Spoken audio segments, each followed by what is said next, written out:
నమస్తే. ప్రస్తుతం మన స్టూడియోలో ప్రముఖ ఆధ్యాత్మికవేత్త, ఆస్ట్రాలజర్ రవిశంకర్ శర్మ గారు మనతో ఉన్నారు. గురువుగారితో మాట్లాడేద్దాం. నమస్కారం గురుగారు. నమస్తే అండి. గురుగారు, మే నెలలో రాహువు, కేతువు రెండూ కూడా వాటి స్థానాలను మారబోతున్నాయి. సో మరి కుంభరాశి వారికి ఏ విధంగా ఉండబోతుంది? దీని ఇంపాక్ట్ అనేది ఎంతకాలం ఉండబోతుంది గురుగారు? తప్పకుండా రాబోతున్నటువంటి నెలలు అంటే మే 14వ తారీఖున గురువు యొక్క సంచారం అనేది ఈ రాశి వారికి రజతమూర్తిగా మారాడనమాట. ఇన్ని రోజులు లోహమూర్తిగా ఉన్నటువంటి గురువు రజతమూర్తిగా ఉండటం ఈ రాశి వారికి కొంచెం అనుకూలమైనటువంటి ఫలితాలు ఇవ్వగలుగుతుంది.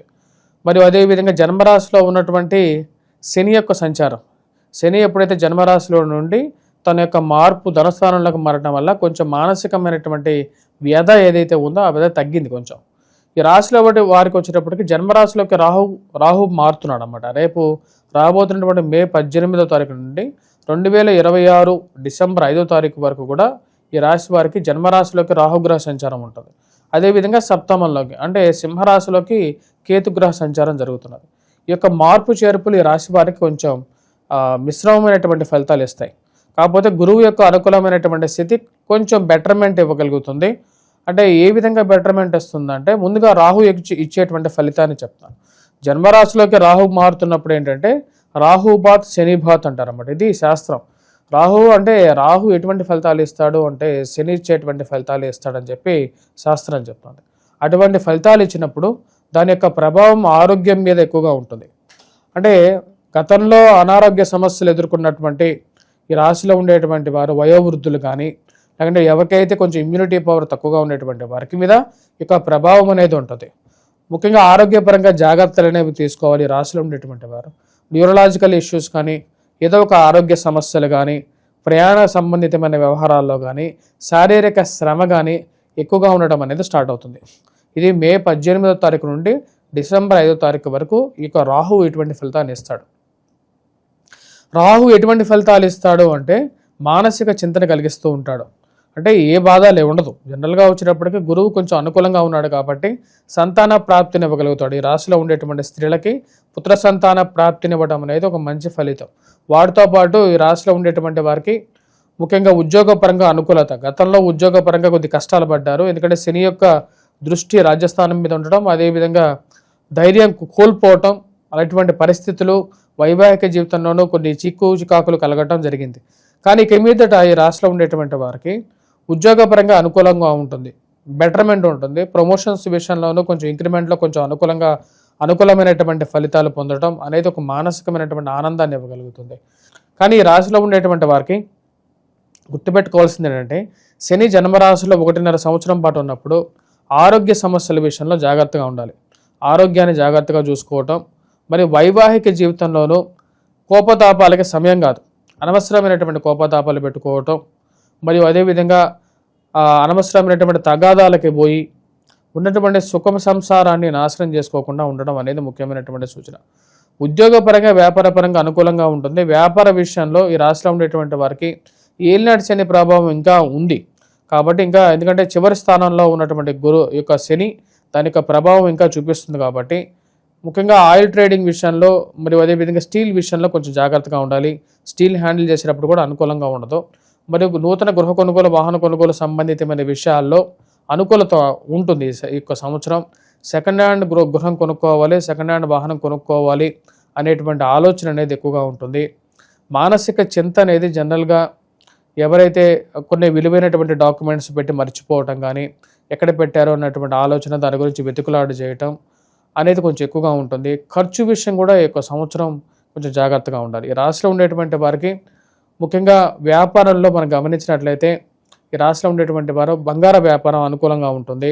పుస్తక ముద్రణ రంగంలో ఉండేటువంటి వారు, పేపర్ ట్రేడింగ్ చేసేటువంటి వారు, వాటితో పాటు ఈ రాశిలో ఉండేటువంటి వారికి ఎవరైతే ఇల్లులు కట్టి అమ్మేటువంటి వారికి కొంచెం అనుకూలంగా ఎక్కువగా ఉంటుంది ఈ సంవత్సరం. ఎందుకంటే మే 14 నుండి గురువు యొక్క అనుకూలత అనేది కొంచెం యోగాన్ని ఇచ్చేటువంటి పరిస్థితిగా గోచరిస్తున్నది.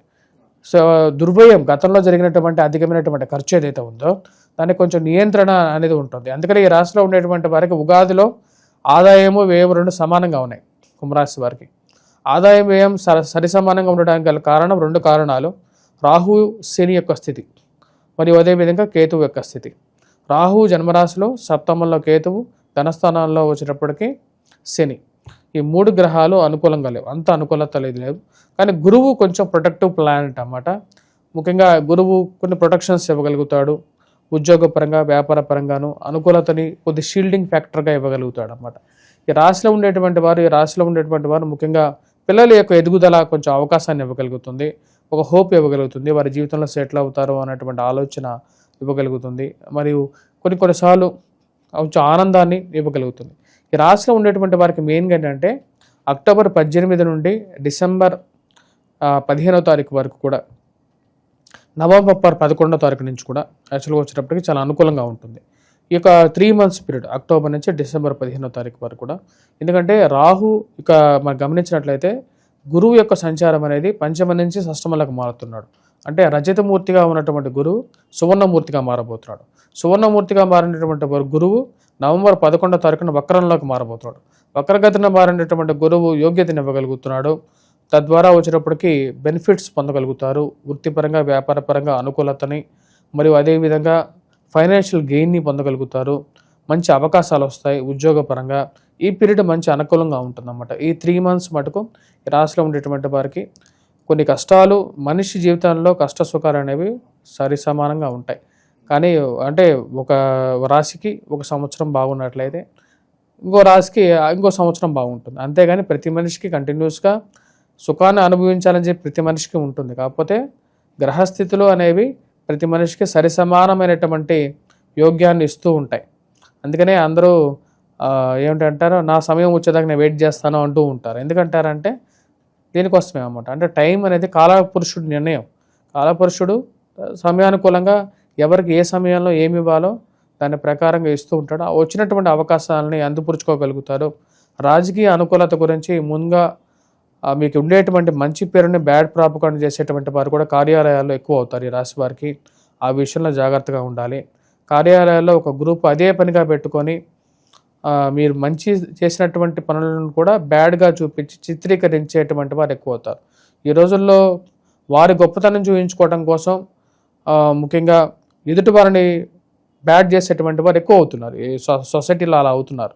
కాబట్టి ఆ విషయాన్ని గమనించండి. కాబట్టి దానికి తగినటువంటి నిర్ణయాలు, ఎటువంటి నిర్ణయాలు తీసుకోవాలి, ఎటువంటి జాగ్రత్తలు తీసుకొని మనం ముందుకు వెళ్తే అనుకూలంగా ఉంటుంది అనేటువంటి విషయం ప్రకారంగా మనం వెళ్ళాలి. గురుగారు, రాహుకేతు యొక్క అనుకూలత కోసం సంవత్సరంన్నర కూడా ఎలాంటి రెమెడీస్ చేసుకోవాలి మరి కుంభరాశి వారు? ఈ రాశిలో ఉండేటువంటి వారు రాహుకేతువుల యొక్క అనుకూలత రీత్యా పెంచుకోవటం కోసం మెయిన్గా, ఎందుకంటే రాహుకేతువులు అయితే 1.5 సంవత్సరం పాటు జన్మరాశిలో రాహువు, సప్తమంలో కేతు ఉంటాడు. సో దుర్గాదేవి అనుష్ఠానం చేసుకోండి. మరియు అదేవిధంగా మీ యొక్క జాతకంలో శని మహర్దశ కానీ, మోస్ట్లీ శని మహర్దశ కానీ రాహు మహర్దశ కానీ జరుగుతుంటుంది. అప్పుడే గోచారంలో రాహు శని జరుగుతూ ఉంటాడు అన్నమాట. సో కాబట్టి ఈ విషయాన్ని గమనించండి. ఇంతకన్నా పెద్ద వేరియేషన్ ఉండదు. ఎందుకంటే ఇది ఒక స్వభావం అన్నమాట. అంటే ఎన్నో జాతకాలు చూశాను కాబట్టి ఆ యొక్క జాతక రీత్యా చెప్తున్నాను. కాబట్టి మీరు పరిహారం ఎలాంటి పరిహారం చేసుకుంటారంటే దుర్గాదేవిని పూజించండి, దుర్గా అనుష్ఠానం చేసుకోండి. ఈ యొక్క ప్రభావం కొంచెం ఎక్కువగా ఉన్నట్లయితే 40 రోజుల పాటు మండల దీక్ష చేయండి.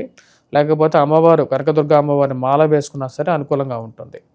అది లేని పక్షంలో వచ్చేటప్పటికి ప్రతి బుధవారం పూట అమ్మవారికి కుంకుమార్చన చేసుకోండి. శుక్రవారం పూట చేసుకున్నా పర్వాలేదు. ఆ కుంకుమార్చన చేసిన తర్వాత ఆ యొక్క బొట్టును పెట్టుకోండి, కుంకుమని బొట్టును పెట్టుకోండి. అదేవిధంగా రెడ్ కలర్ డ్రెస్, షర్ట్ కానీ ప్యాంట్ కానీ, లేకపోతే లేడీస్ అయితే చీర కానీ ఏదైతే ఉందో ఒక రెడ్ కలర్ది వేసుకోండి. ఆ రెడ్ కలర్ అది కూడా భరించలేను అనుకునేటువంటి వారు, ఇంకా ఎక్కువగా ఉంది అనుకునేటువంటి వారు ఇక గోమేధికాన్ని భరించండి. గోమేధికాన్ని శని యొక్క స్థలానికి, అంటే మధ్య వేలు ఏదైతే ఉందో, మధ్య వేలు పొడగాటి వేలు ఏదైతే ఉందో ఆ పొడవాటి వేలుకి పెట్టుకోండి. దీన్ని సిల్వర్లో కానీ దేనిలో కానీ చేయించి పెట్టుకోండి. ఇది మంగళవారం కానీ బుధవారం కానీ పెట్టుకోండి. పెట్టుకునే ముందు తలస్నానం చేసి పెట్టుకోండి. వాటితో పాటు కేతు యొక్క స్థితి, ఎందుకంటే వైవాహిక జీవితం అనేది ఈ రోజుల్లో అందరికీ చాలా ముఖ్యమైనది. వీటిలో కొంచెం అనుకూలత కోసం, మరియు అదేవిధంగా ప్రయాణంలో కూడా అనుకూలత కోసం ఏం చేయాలి అంటే ఉలవలని తీసుకోండి. ఉలవలని ఎవరికైనా దానం ఇవ్వండి పక్కన ఉన్నటువంటి దేవాలయంలో. లేని పక్షంలో ఏం చేస్తారంటే ఇక ఉలవల్ని ఒక తెల్లటి గుడ్డని కట్ చేసేసి 7 ముక్కలుగా కట్ చేయండి. 7 ముక్కలుగా కట్ చేసేసి మీ పిడికెళ్ళలో ఎంతైతే వస్తుందో అంత రాత్రిపూట వేసేసి 7 వారాల పాటు మీ యొక్క తలకిండ దిండు, తలగడ ఏదైతే ఉంటుందో ఆ తలగడ కింద పెట్టుకోండి. రాత్రిపూట నిద్రపోయే సమయంలో ఉదయం లేచిన తర్వాత ఆ యొక్క మూట ఏదైతే ఉంటుందో దాన్ని స్నానం చేసిన తర్వాత ఆ మూటను తీసుకెళ్ళేసి విప్పి పైన ఉన్నటువంటి పక్షులకు కానీ వేటికైనా సరే ఆహారంగా పెట్టండి. ఈ విధంగా చేయండి. వీటితో పాటు ఇంకేదైనా మీరు చేయాలనుకుంటే అంటే పత్తితో చేసినటువంటి ఒత్తులు ఏదైతే ఉంటాయో ఒత్తుల్ని పత్తితో చేసినటువంటి ఒత్తులు ఏవైతే ఉంటారో ఆ ఒత్తుల్ని మీరే చుట్టండి. చుట్టేసేసి 11 దీపాలుగా చేసేసి ప్రతి బుధవారం వినాయకుడి యొక్క దేవాలయంలో దీపాలను వెలిగించండి. 11 దీపాలని వెలిగించండి. ఇది కూడా మంచి అనుకూలతని ఇవ్వగలుగుతుంది. చాలా బాగా వివరించారు గురుగారు. ధన్యవాదాలు. ధన్యవాదాలు.